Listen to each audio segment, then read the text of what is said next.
I'm here this week. You're here this week, but so someone else can go to the YouTube. Okay.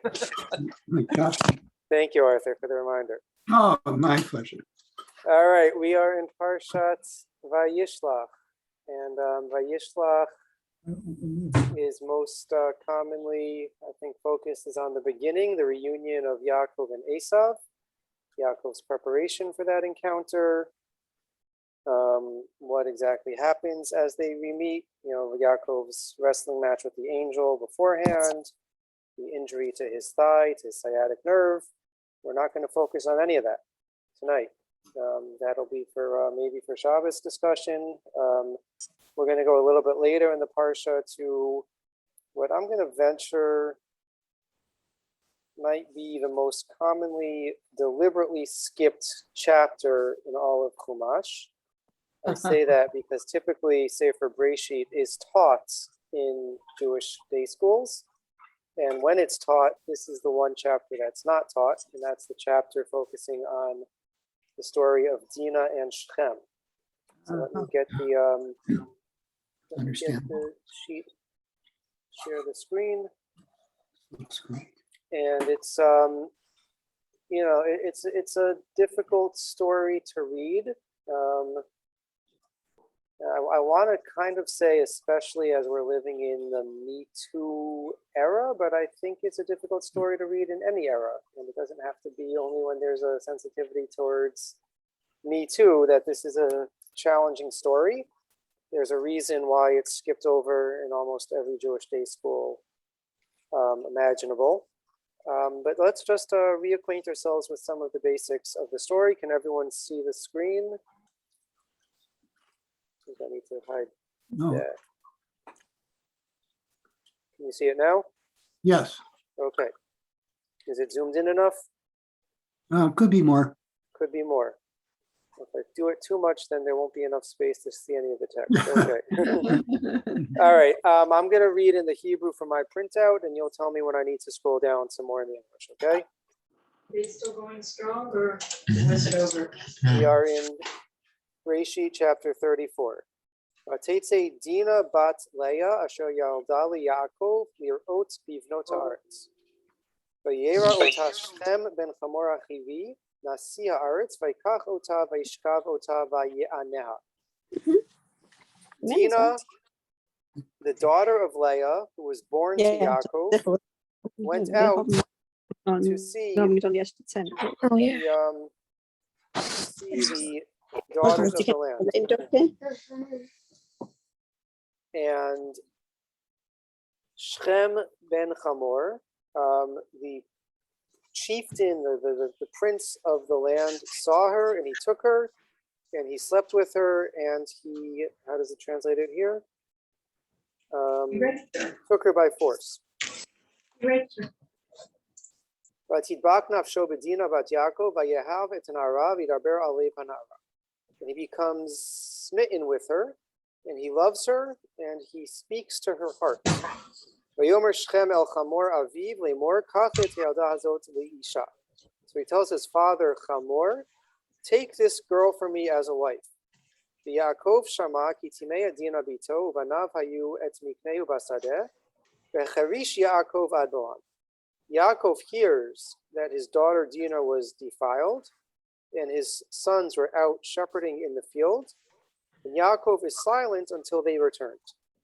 Vayetze Chamor avi Shechem el Yaakov ledaber ito, and Chamor, the father of Shechem, comes to Yaakov to speak to him. What jumps out at you in these first few verses of chapter 34?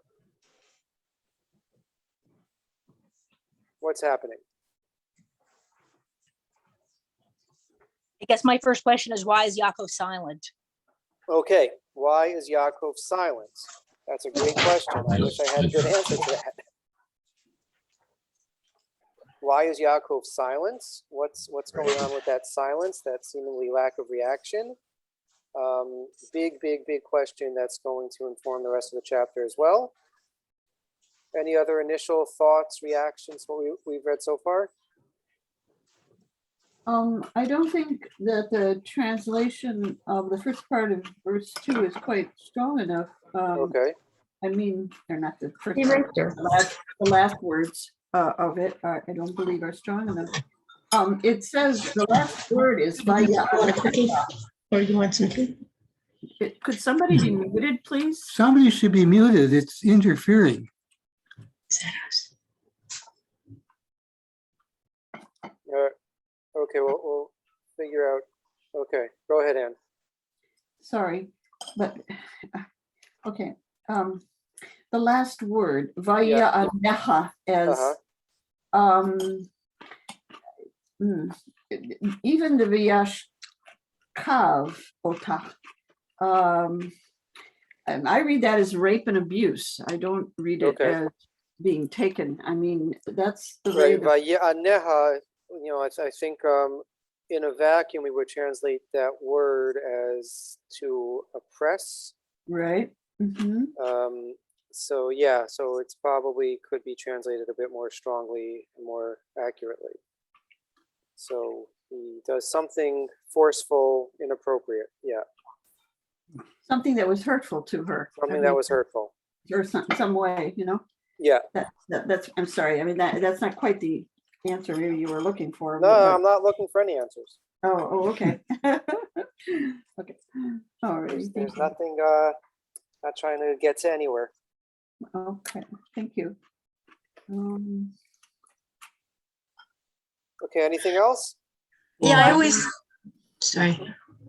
Go ahead. I always felt incredibly sorry for Dinah. She's got nothing but brothers. Mhm. She's in a very male-dominated household. She just wanted some female companionship to see talk to some girls her own age. Hmm. And this idiot decides it's a perfectly acceptable thing to kidnap her and torture her and rape her. Hmm. And then he wants to marry her. Yeah. I don't think so. Why would she want to have anything to do with this fool? Yeah. I don't know. It makes me angry. Yeah. It's interesting. So Why is Jacob has to wait because of his sons? yeah, that was Karen's question also. Oh, I'm sorry. I didn't. Yeah, I don't know why he has to wait. Why does he wait? Well, how I understand, Hamor was attracted to Dinah, daughter of Jacob. This is the first time Jacob was mentioned in relation to Dinah. Very possibly he was attracted to the social status as well as to the woman. Okay, Yeah. so is it an attraction to Right. Dinah as Dinah or Dinah as daughter of Jacob? That's a good question. And that'll also come up as we read on. Why is she then described as daughter of Leah? Yeah, so there's a Rashi we'll see in a moment about that. Yeah, what does it mean that she went to the Oat Bivno to Aretz? So Rena, I like your take that she's just trying to find some girlfriends, right? Some female friends. But what exactly is she seeking to do here? What's she trying to accomplish here? Well, So, maybe okay. it's playing. It's suggesting that she's to blame. She went out. Yeah. So Yeah. we'll see that there are certainly those who take it that way. Again, certainly doesn't sit well with us in 2021. But we'll see some of the commentators on this in a moment and see if we agree with them. And Rena, to your point also about why would she want to marry this man? So I didn't bring the psukim, but the Torah later on says in a case of rape that the rapist is meant to marry the victim, right? And that's typically understood as a way of protecting the woman. That again, it's kind of crass terms, but I don't know any better way to The describe way it. of protecting the man. Right.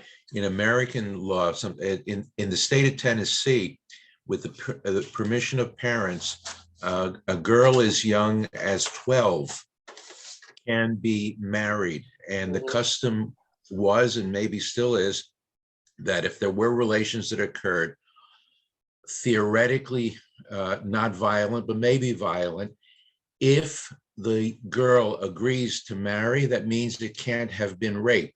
And therefore he's allowed. Under Maryland law, that's a similar standard used to be applied as recently as maybe 30 years ago. And if he raped her once, he's likely going to rape her again. The best predictor of future actions is past action. So Yeah, I don't know. But you yeah, understand why this was seen as protecting the woman, because Yes, I that's do. nobody else would want to marry her. right, Right. right. Cover. So And Okay. it's different from what occurs in among the Arabs, which is they stone the woman to death, or the family members ritually murder her.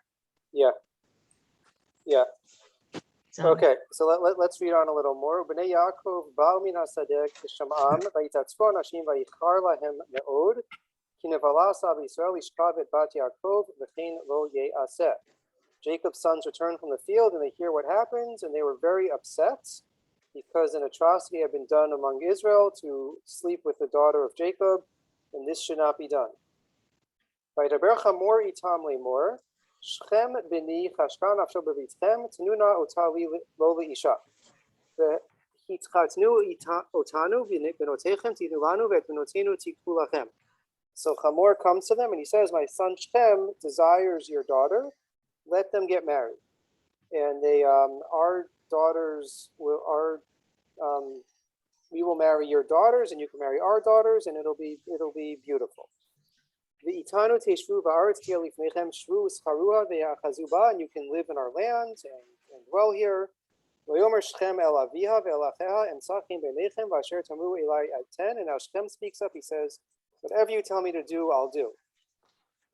Harbu elai mohar me'od umatan ve'etzna kasher tamu elai. Right, give me a huge dowry. I'm happy to pay it. Let me marry her. So how do Bnei Yaakov, how do Jacob's sons respond? Vayanu Bnei Yaakov et Shchem v'et Chamor aviv b'mirma v'yidaberu asher timei Dinah achotam. Right, and so Jacob's sons respond with trickery, with how's it translated here? With guile. Mhm. And I see I need to scroll down on the Cunningly. English. Cunningly. Cunningly. I like that one. Cunningly. Vayomer lehem lo nuchal la'asot hadavar hazeh latit v'chotenu le'ish asher lo orla ki harpa hi lanu. We cannot let our sister marry a man who's not circumcised. Ach v'zot ne'ot lachem itu kamonu lehimo lachem kol zachar. This is how you can be among us, is if all of the males among you are circumcised. V'natanu et v'notenu lachem ve'v'notechem nikach lanu. And then we'll agree to marry. You can marry our daughters. We'll marry your daughters. And we'll dwell with you. If you don't listen to us, then we're going to take Dinah and we're going to go. And okay, let's stop here. What are people's thoughts and reactions? Sounds like an out and out lie. Sounds like an out and out lie. Yeah, we're told that they spoke cunningly with guile, right? So mirma is to trick. So yes, it sounds like there's some sort of big trick being set up here, like a lie. What is the lie? What is the lie? They would then can go ahead with intermarriage all over the place. Okay, so maybe the lie is they're never going to agree to this. Right. Any other thoughts on what the lie might be? They actually wanted not so much their daughters to marry the sons of Yaakov, but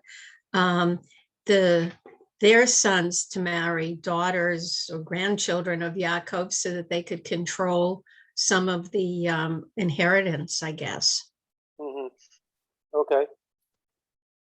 It occurs to guess- me, sorry, that God fell down on the job. When Abraham, when they were in Egypt, he told Pharaoh that Sarah was his sister, not his wife. God protected Sarah Right. miraculously. Right. And Dinah is not integral to the story. He didn't protect Yosef either, but Yosef was supposed to go down to Egypt.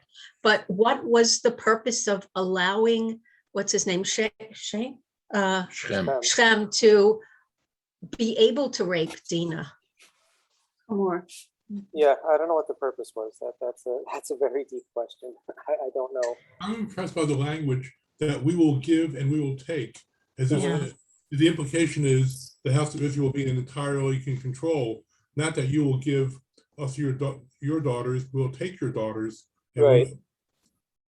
Good Right. point. There's a lot of times where taking daughters is like the verb lakach is prominent here.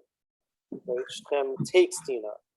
We'll take your daughters. You'll take our daughters, and clearly, right, that that might have been the norm of the time, but it certainly is striking that it's a one-way action, and it's a very forceful description. What would be the way halacha would deal with this? That a young woman is abused, and we have the person who did the abuse. He was not married, so there's no question on one side of adultery, but it doesn't apply if the male has relations with a female. Mhm. There's an assault that was done. Right. So is she to be compensated under Torah law for shame, injury, loss of income possibility, healing? So I mean, all five of the categories. right. So Should in apply? the Torah, right, we already mentioned that they would be forced. This man would be forced to marry her because the assumption being no one else would. And If to she say- doesn't want to marry. if she doesn't want to, she doesn't want to. But meaning that seems to be They don't care. that's what the Torah But- compensation would be for this situation. Right. Except if she's been injured and so on, she could make a claim otherwise. Okay, maybe. And, Yeah. but, Does but apply to Goyim? Does apply to Goyish men? Yeah, so that's a good interest. That's another interesting question. Is the rules the same for Goyim? And not totally clear. Right. Um, Rabbi, one other yeah. question, if you Uh-huh. don't mind, just before we move on. Yeah. And I'm, in terms of the way you translated this, I believe you said that, basically with data, like you can marry our daughters and we can marry yours. Right. But if the verb was lakach, and again, it's in my mind, it sounds like, oh, it's all good.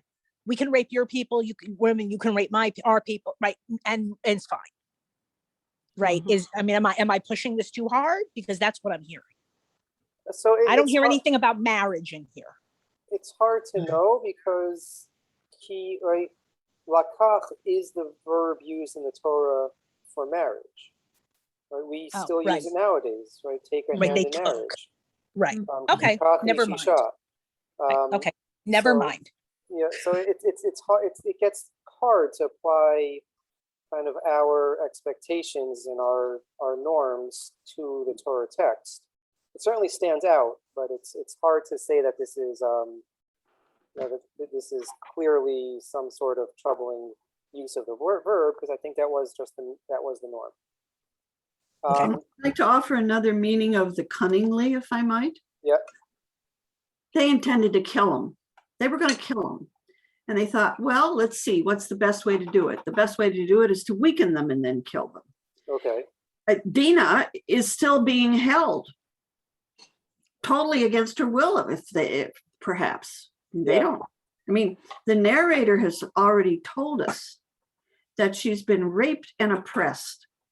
So how did they come to know that she was raped and oppressed? So it's It must have been public knowledge that she was raped and oppressed. Otherwise, how would they know? right. It might How be they public can- knowledge, and it might have been the norm, right? As we saw the concern with Avram and Yitzchak, right? That kings or princes or whatever this position of leadership was would forcefully take women who come to their land. Yes. That Mhm. seems to have been something. But at the So same then- time, Uh-huh. it's unclear where Dinah is during this this negotiation, because they say, if you don't agree to this, we'll take her and we'll go. Right. So it's unclear if she's being held at this point against her will, or it's kind of under the guise of Is Hamor Jewish? No, it just says that they took Dinah from Shechem's house in verse 26. Before 26. Right. Right. We can't tell exactly from here, but if we look ahead, we see that she was in the house all this time. Okay. So the other thing at this point that's quite interesting is, again, right, we asked the question about why Yaakov is silent. But, again, it's very striking that the brothers are the ones who are leading this negotiation and setting the terms. Mhm. Anyone have any Yeah. thoughts on that? Yaakov perhaps is so angry. He's concerned that he can't control himself, but he's also wise enough to understand that the town of, or the gang of Hamor and Shem and such are powerful, are strong, outnumber his family and So It's their an people, interesting- it's an and interesting thought, Robert. he's I got to be think careful. I think we all know how the story ends, so I don't think I'm Yeah. ruining anything to think Is about what Hamor Jewish? Hamor is No. not Jewish. No. No, Okay. Canada. Yeah. But Robert, right? If that's the case, then why is Yaakov so enraged at the end of the chapter? At Shimon and Because Levi? the sons went ahead and did what they shouldn't have done. He says very clearly, you've put everybody in danger. The reputation of Yaakov's family is that they are brutal. Mhm. They can't be trusted. They're sneaky. They're clever, and they win their fights by choosing to fight to their own advantage. It's complicated what they pulled off.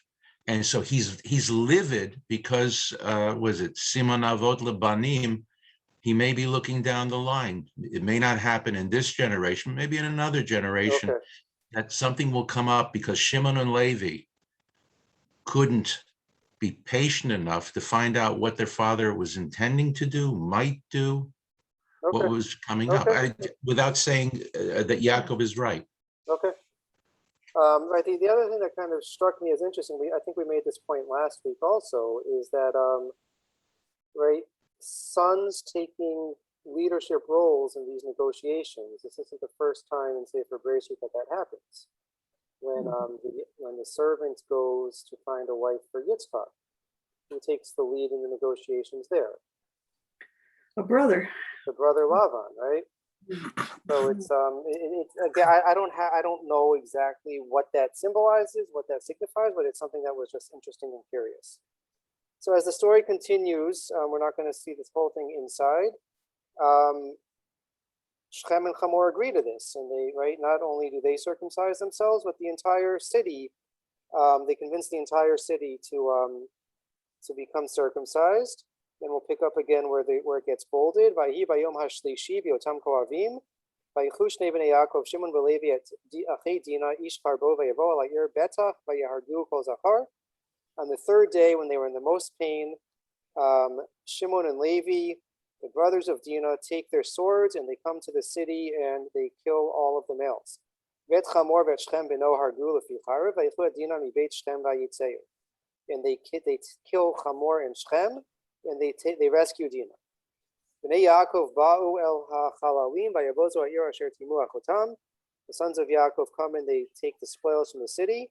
Et sonam ekram echamerehem, right? Their cattle, their sheep, etc. Ve'kol chelam ve'kol tapam v'neshem shavu vayavozu. Ve'kol asher b'bayit. They take everything, including women, as captives, and they take as spoil everything that was in the homes. Vayomer Yaakov el Shimon ve'el Levi achartem oti lahavisheni b'yoshei ha'aretz v'knani u'v'aprizi v'ani metei mispar v'ne'asu alai v'yikuni v'nishmadati ani uveiti. Yaakov comes to his children. We got to scroll down some more in the English. You have brought trouble on me, making me odious among the inhabitants of the land, the Canaanites and the Perizzites. My men are few in numbers, that if they unite against me and attack me, I and my house will be destroyed. And they respond to him, should our sister be treated like a whore? Okay, so it's a crazy story. It's a quite a disturbing story on many levels. And any reactions or questions on that final piece that we just read?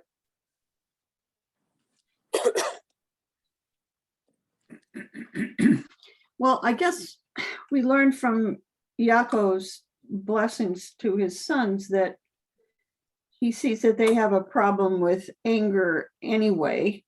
And so they aren't thinking in terms of choices. They immediately made a decision and tried to power. Yeah, that's the very next source on the sheets, right? So yes, it's true that they seem to have an innate anger problem that remains.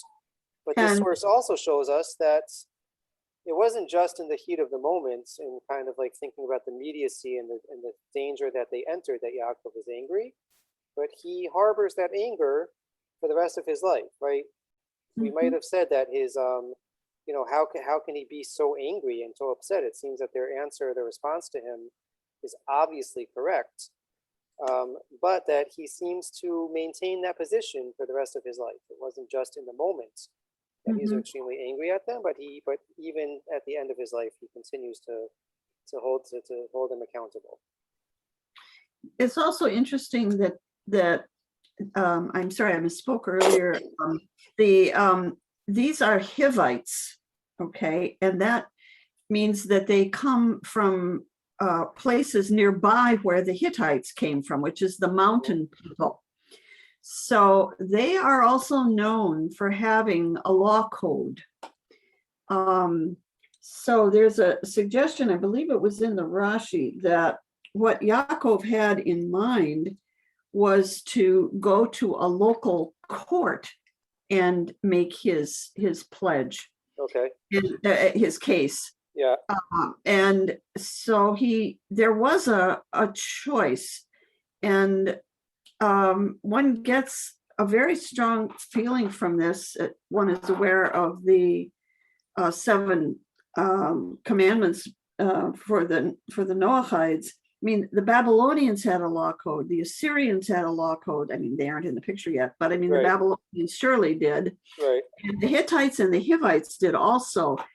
We don't know really that much about Canaanite law. I don't think, even with all the Ugaritic texts, there's some things there. We don't know about Jebusite law, but we do know that the Hivites came from a law tradition.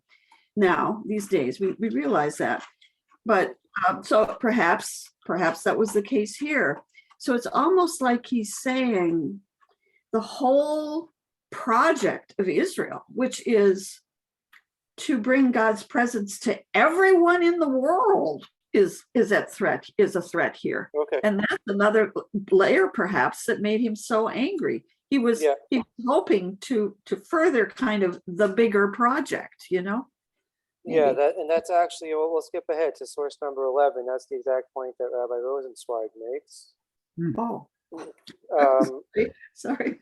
No, it's Baruch Shekivanu.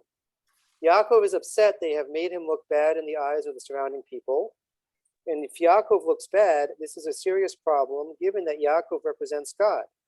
Thus, even according to the Rambam, we'll see the Rambam in a second, who believes that according to the letter of the law, Shimon and Levi were justified in their action, they failed on the matter of Kiddush and Chilul Hashem. Right? You could still be correct according to the letter of the law and miss the spirit of the law. When Yaakov did not react as they did, both at first and at the end, it was certainly not out of a lack of conviction or idealism, but rather was out of a broader, more developed perspective. Right? And we can add to that it's specifically how do they take advantage and how do they come to attack the people of Shem? Through Brit Milah. Right? Yeah. The very thing that defines what it means to be, we'll call it a Jew, but what it means to be of the covenant of Abraham and Yaakov, right? So now that you're entering sort of into those parameters, you need to be extra sensitive to how it's going to be perceived, right? That's perhaps one explanation for Yaakov's anger at them. And yeah, Baruch Shekivant, and very nice. Let's go back to Rashi. And so I titled this section of sources "Victim Blaming." Is there anyone to blame for what happens to Dinah? Again, I recognize it's a problem to even put that question out there. But Rashi tells us why is she introduced as Bat Leah, Lo Bat Yaakov, Ella al Shem Yitziata Nikrat Bat Leah. She's called the daughter of Leah because she goes out. Sha'afi Yitziani Tayita, because even Leah was one who went out. Shneimar Vatete Leah Likrato. If you remember the story in last week's Parsha where Reuven finds the Judaim, the mandrakes, and Leah then goes out and kind of seduces Yaakov, come sleep with me tonight. So since Leah is seen as being a little bit suggestive or promiscuous, that Rashi, quoting this medrash, is saying that that's what gives rise to what happens to Dinah, is that she was following in her mother's footsteps that she might have learned from her mother. Okay, I'm not saying that I agree with this Rashi. This is a disturbing comment, but it's what Rashi says. So Promiscuous, to apply that to a woman who focused on marrying one person. Yeah. And did whatever she could, as close as she could to what was reasonable, and her own sister was complicit in it. That's not the same as calling her a yatzanit. Yeah. It's I mean, that's what the medrash does, though. It does say Right. Vatetse Leah. Yeah. Again, I'm not saying that. I think, if we all want to reject this Rashi, that's fine with me. I'm happy to reject it also. he had daughters too. Yeah. Interesting, the Rebbe rejects that Rashi, and he Yeah. almost always goes with Rashi. And he So says she inherited her mother's willingness to venture out of the safety of her tent for holy and righteous purposes. And he understands what Dinah is doing is to try to influence the other girls at the time in order to convince them to adopt the righteous ways of her family. Interesting. So Nachshon is a hero, right? And Leah is problematic. I'm sorry, Dinah is problematic for doing essentially, I mean, not the same thing, but I'm saying again, like kind of breaking the mold, doing unusual things for the right reason. Yeah. Right. Yeah. Well, by some people, but not anymore. Right. So the even Ezra says, no, forget all of this. He says, Vatetse Dinah me'atzma. She goes on her own accord. No one else is to blame. This is what Dinah did. Again, he's not necessarily blaming her either. He's just saying, right, don't attribute it to anyone else. It's no one else's fault. Right. But then there's a very fascinating other approach that Rashi brings a bit earlier in the parsha, actually, when Yaakov is reunited with Esav and he presents his camp to Esav. So it says, as he's preparing for Esav to come, before he meets Esav, Vayakom balayla hu vayikach et shtei nashav v'sheis shifrotav v'tachad asar yeladav vayavor et mavar yabo. So the night before he reunites with Esav, he takes his family, he takes his wives, the maidservants, and his 11 children, and he crosses the Yabok River. So Rashi asks on the spot, his 11 children, Dinah hechan hayta. Where was Dinah in this? Natna b'teva v'na'al b'faneha. So Rashi quotes the medrash that Yaakov hid Dinah away, locked her up in a box. Shalitin ba Esav enav ulekach ne'enash Yaakov shemina'a me'achiv. That he didn't want Esav to see his daughter Dinah, and Esav would want to marry her, and so Yaakov was punished for withholding Dinah from Esav. Shema tachzirenu lemutar. Is it possible that Dinah would have been successful in bringing Esav around to do tshuva? And so as a result, what's the punishment? Nafla b'yad Shtem. She falls in the hands of Shtem. So Rashi really comes out as the bad guy in this parsha, right? Either it's Leah's fault or it's Yaakov's fault, but someone must be to blame for what happens to Dinah. So we'll move on from Rashi. What were Levi and Shimon thinking? Right? What possible justification is there for them to wipe out the entire city? Anyone want to venture their own explanation, their own guess before we get into the Rambam? Okay, so the Rambam says as follows, source number 8. You need to, move it up. Sorry. Number 8. Keita mitzuvin hein aladinin. He's talking here about the Sheva mitzvot b'nei Noach, about the 7 Noachide commandments. And one of them is dinim, that the Noachides are commanded to set up legal system. big debate among the halachic authorities. What does it mean by dinim? What does it mean to set up legal system? Does it mean a broad-reaching court that adjudicates all sorts of matters like our court systems do? Or does it mean only courts to enforce the 6 other Noachide commandments? Huge debate. Okay, so Rambam says as follows. What does it mean that they're commanded to set up courts? Chayavin lahoshiv dayanim v'shoftim b'chol pelach u'pelach ladun b'sheish mitzvot elah. You're obligated to set up judges in every city to judge these 6 other commandments. Ulahazhir ta'am, and to warn the nation, to warn the people. Uben Noach she'avar al achat mishiva mitzvot elu yehareg b'sayif. A Noachide who transgresses one of these 7 commandments is killed by sword. And this is why the inhabitants of Shechem were deserving of death. Shechem gazal, v'hem ra'u v'yadu v'lo danuhu. It's interesting. What do they say that Shechem violated? What does the Rambam say he violated? He violated the prohibition against Geneva, against kidnapping. Right? There's also a prohibition against Gilui Arayos, against sexual immorality. He doesn't say that's what he was guilty of. So it's a problematic Rambam again, but he says that for whatever transgression they did, they were deserving of death according to the laws of Bnei Noach. And that's why Shimon and Levi were justified in acting as they did. Why does the whole town? Why the whole town? Rather than the one person who did it. It should just be Shechem and Chamor, or just Shechem, right? Why the whole town?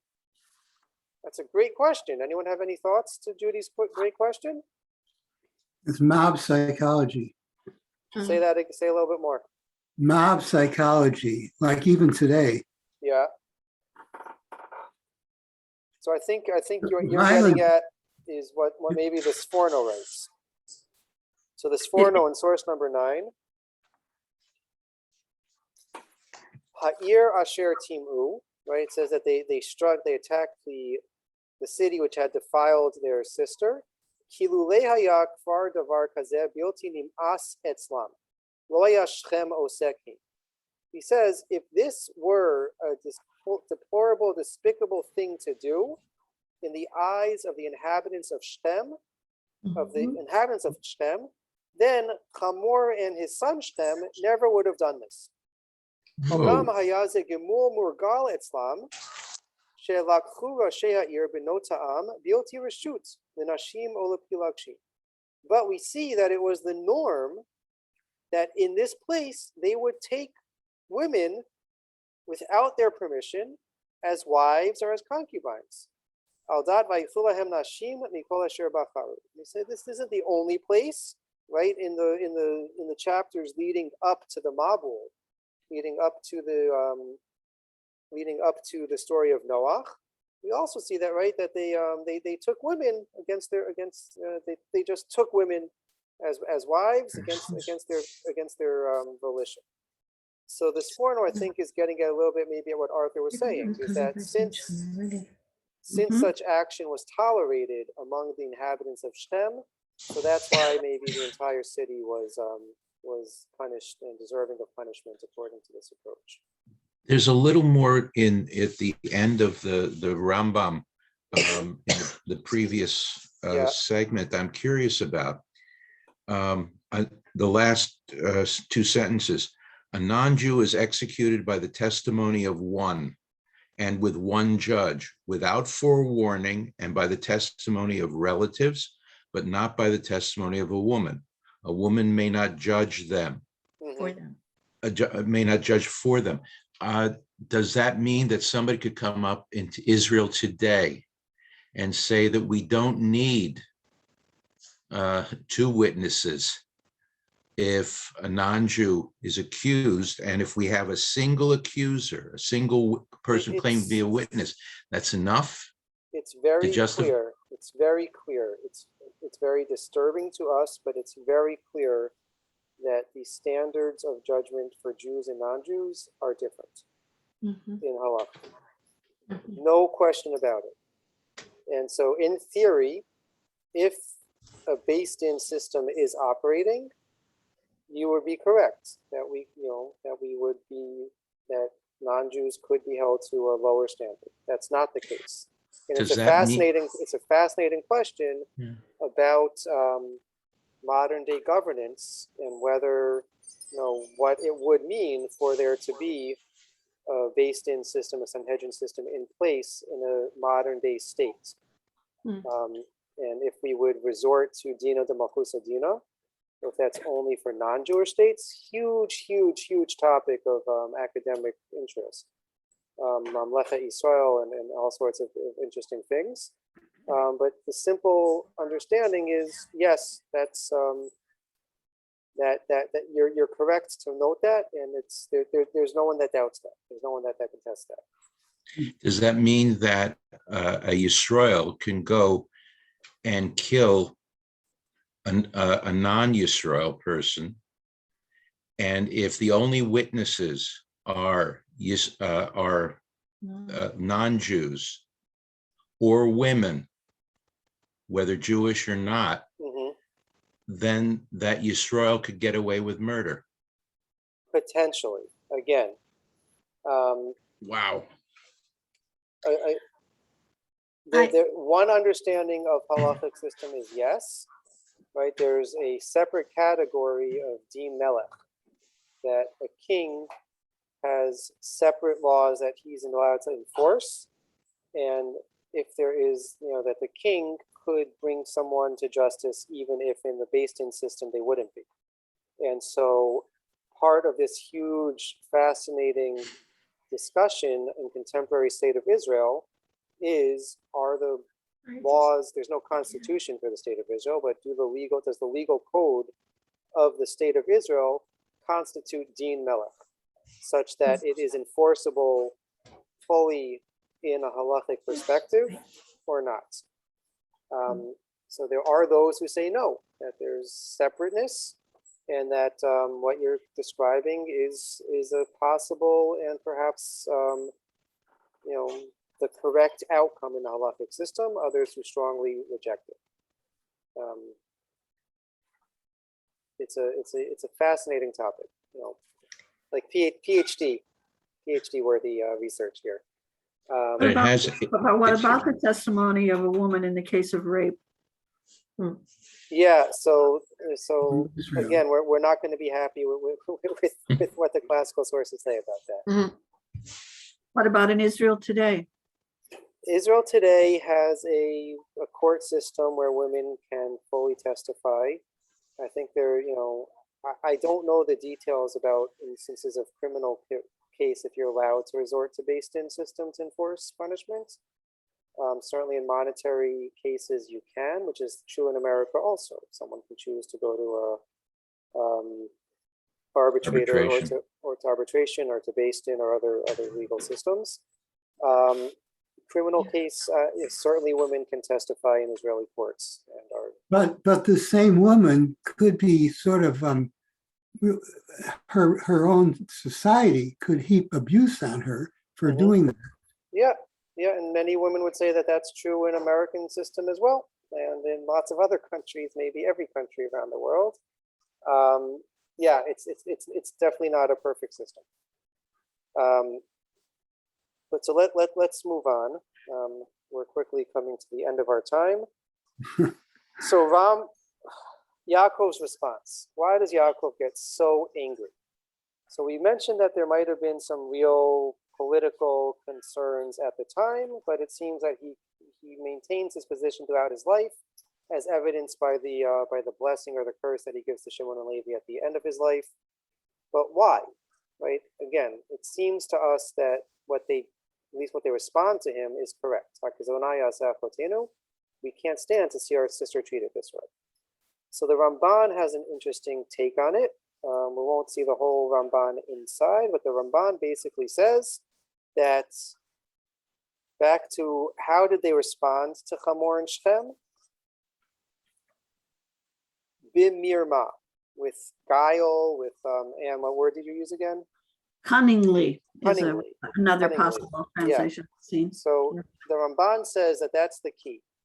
that when they gave the response that the only way we would agree to this is if you circumcise yourself, never in a million years did they think that Shechem and Hamor would agree to it. Never. And even if Shechem and Hamor were to agree to it, that the entire city would agree to become circumcised, never would have crossed their minds that that was a possibility. And so the trickery, as the Ramban describes it, is first of all that they set up this condition that they thought would never be met.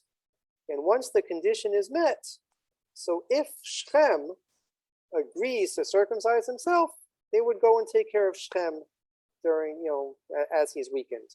Maybe Hamor also, because Hamor is leading, is the father, is somehow more complicit. Yaakov gets upset because they go beyond what the original plan was. The original plan, the original trickery was never to attack the entire city. The original trickery was only to attack those who were directly harmed or done something to Dinah, Shechem and Hamor. Yaakov gets so upset because they expand and they attack the entire city. Not necessarily, yes, he's concerned about, is he being endangered by this? What are the political ramifications for himself? But, even before you get to those considerations, he's upset because they went way beyond what should have been done. And Yaakov's not for killing innocent people who had no part in this whole plot. And that's what the Ramban says is why Yaakov gets so upset.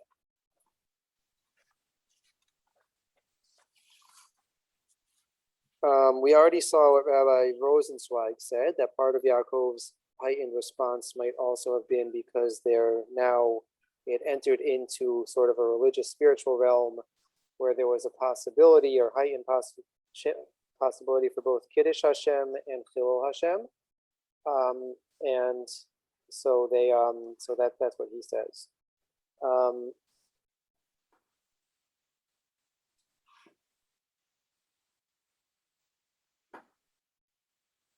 Okay, so final source is from Nechama Leibowitz, and she points to the continuation in the Chumash, chapter 35. So after this whole thing happens, and Yaakov leaves Shem, he's no longer welcome to stay there for sure. Vayisa'u, vayi chitat Elokim al ha'arim asher svirotehem, v'lo radfu acharei b'nei Yaakov. So they leave Shem, and the fear of God was on the cities in this area, so they didn't chase after Yaakov, right? Yaakov's able to escape, and it seems that God plays some role in enabling him to escape and not facing any further repercussions, right? Certainly from the city of Shechem he wouldn't, because there's presumably no more warriors left to fight against him. But even the other local cities, the local soldiers, were not willing to engage in battle. They were adequately frightened off. So Nechama Leibowitz asked the question: there still remains the difficulty of explaining the conduct of the Almighty himself, who apparently condoned the deed. If Yaakov is correct, she says, and if Shimon and Levi were acted so abhorrently and so wrongly, why does God allow them to escape? Why doesn't Hashem mete out a punishment here carried out by the inhabitants of the other cities? So she says, in answer, it may be pointed out that a miracle constitutes no proof of the truth. The magicians of Egypt, I think that should be of Egypt, it says Egyptian in the book I have, of Egypt, too succeeded in their sorceries. Even the false prophet is sometimes capable of producing signs and wonders. History is full of examples of the success of brute force and injustice. The dread inspired by the sword of Shimon and Levi was no proof of the justice of their cause and that God had approved of their action. Okay, so she says, just because God, big picture, wants Yaakov and his family to escape and not be further harmed as a result of what happened, doesn't mean that God agrees that what they did is correct and proper. Even God intervening to enable them to escape isn't proof that God is masking, that God gives his approbation to what took place and what they did, but that they could still, they could be saved by a miracle and still be in the wrong from the perspective of Hashem. And you've got Pinchas killing Omri. Cosby and Zimri. Zimri and Yeah. Cosby. And there is a direct revelation that he is approved or acquitted divinely. Well, in a there, very there's a specific case.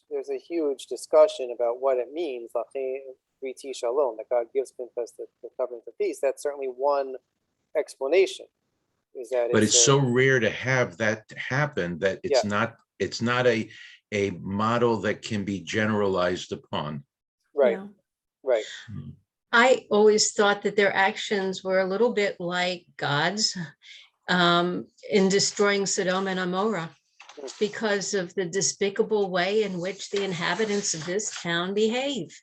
Yeah. I mean, a lone girl looking out for other girls and the guy thinks it's perfectly okay to kidnap her, rape her, torture her, that's fine. I don't think so. So, Yeah. You know, to complicate though, there are other Yeah. instances where cities are destroyed. Yeah. Right. Irani Dacha, it's a city that goes wayward towards idolatry. Allah says we're supposed to destroy that city. but did it ever happen or is that one of those? Yeah, so like the did Ben it ever Sora happen Amora? probably not. Yeah. But it's a halacha on the books, right? Yeah. We've had similar explorations of the prohibition of the commandment to wipe out Amalek. Yeah. And like by extension the the 7 nations of Canaan. Right. So there's plenty of troubling, morally troubling halachot that are on the books that we have to contend with. And clearly this story is one of those things that should be contended with. Maybe it's appropriate in Jewish day schools for 4th and 5th graders to skip it over. It's too much going on for those kids, but certainly it is a story that we should revisit and we should grapple with. I hope that some of what we have here helps you to make sense of it, or at least sharpen some questions and give us a path forward to contending with it. But that's all I have for tonight. Unless there's any more final questions or comments, we'll see everyone again next week. Thank you. Thank you. All right. Thank you, Rabbi Yashikar. Thank you. Yashikar. Laila Tov. Thank Good night, you. everybody. Good Bye. night. Good night. Good night.